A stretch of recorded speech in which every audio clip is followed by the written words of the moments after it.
This is an electric incense burner, or as I have also seen it labelled, an aromatherapy igniter.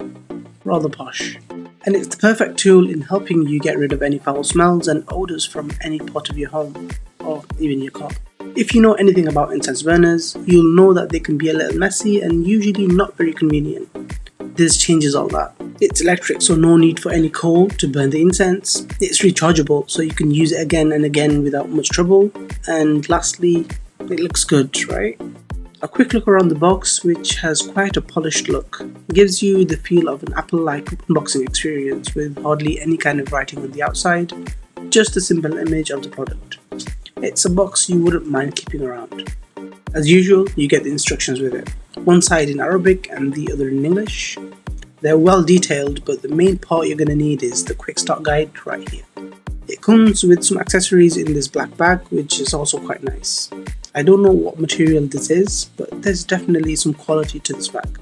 Inside the bag, it has a USB Type-C charger, a spoon to adjust or place the incense chips in the incense chamber, a tweezer to help you remove any leftover chips from the chamber after it's done, and a brush to help you with some maintenance. Moving on to the burner itself. On the outside, it's a pretty little thing, though the glossy design does mean it's a fingerprint magnet.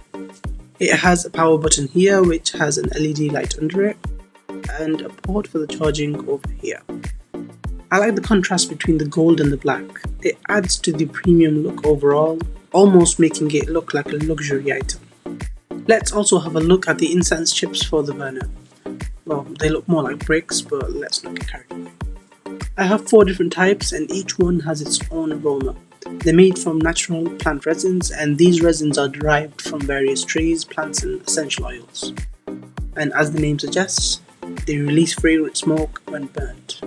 Incense burners have a rich history dating back thousands of years and have been used across various cultures and religions for spiritual, ceremonial and even aesthetic purposes. These ones are traditional in many Middle Eastern and South Asian cultures, particularly popular in the Arab world, hence Arabic being one of the languages in the manual. A lot of people also use this for stress relief and relaxation, but it's not limited to that. I'm sure people use it for many other purposes. As mentioned, this is a small device, slightly bigger than a can of Coke, so it really makes portability quite easy. It measures 14 by 6 inches and weighs 176 grams, just a little heavier than a medium-sized apple. So it hardly needs any space and can easily fit on a small table or shelf. Now let's get this tested and see how it actually works.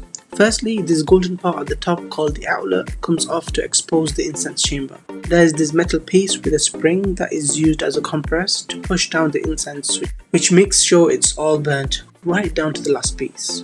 When it's turned on, this coil in the middle heats up to around 400 degrees and burns the incense to ashes. Literally. Let's get some of the chips and add that in using the spoon. You can use the tweezers to place them in the center and add the outlet back on.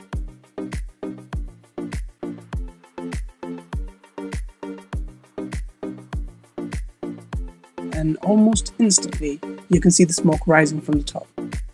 How awesome is that? The flow of smoke is a thing of beauty. I could watch this all day. A thing to note when adding in incense is to make sure you don't add too much. The reason for that is allowing the air to continue flowing in from the bottom here and being pushed out here. If you listen closely, you can hear the smoke being pushed out in pulses. Pushed out for 3 seconds and off for 2 seconds.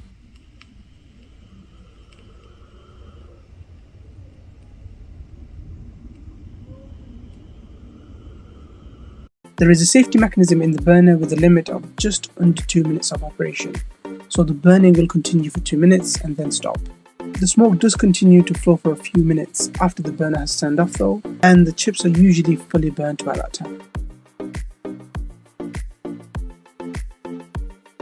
Right, time to get down to some performance stats. As I've already mentioned, the way this works is by burning the incense for 2 minutes in portions where it pushes the air out for 3 seconds and rests for 2 seconds. But how long does it take to charge? Well, I've completely drained the battery and here goes nothing. It takes a staggering 1 hour 36 minutes to charge, which is actually better than what it states on the manual of 2 hours. With that level of charging, you'd expect to see some good performance, right? 18 minutes. That's all you get after all that charging. Let me break that down. So after each 2 minutes, it's recommended to take a 30-second break to let the burner cool down before using it again. I've done exactly that, but it only managed to last 9 times. That's around 18 minutes, and if we take all the breaks into consideration, it gives you 23 minutes of usage in total, and that's been generous. Now, I don't know about you, but that is appalling if you ask me. If you'd still like to grab this after hearing all that, you can, for around $40 from Perfume Hut or slightly higher price on Amazon, links in the description. Final thoughts, it's not all bad. There are definitely good things about this, like how it's mess free, no need for any coal or a lighter, reducing the risk of burning yourself or things around you. It's easy to turn on and equally easy to turn off, which isn't always the case with the manual one. It's easy to carry due to it being so small, even when ignited. The safety feature is kind of good and bad. Good in the sense that you can have peace of mind even if you forget about it once it's turned on, but bad that you can't control how long it burns for, so you'd have to do it manually each time. But the performance is for sure a deal breaker for many, unless you'll be using this on the odd occasion. Comment down what you think of this and what you would like to see next. That's all for now. Let me know your thoughts in the comments. If you want to see more videos like this, smash that like button, subscribe to the channel. Thanks for watching, and I'll catch you in the next one. See ya!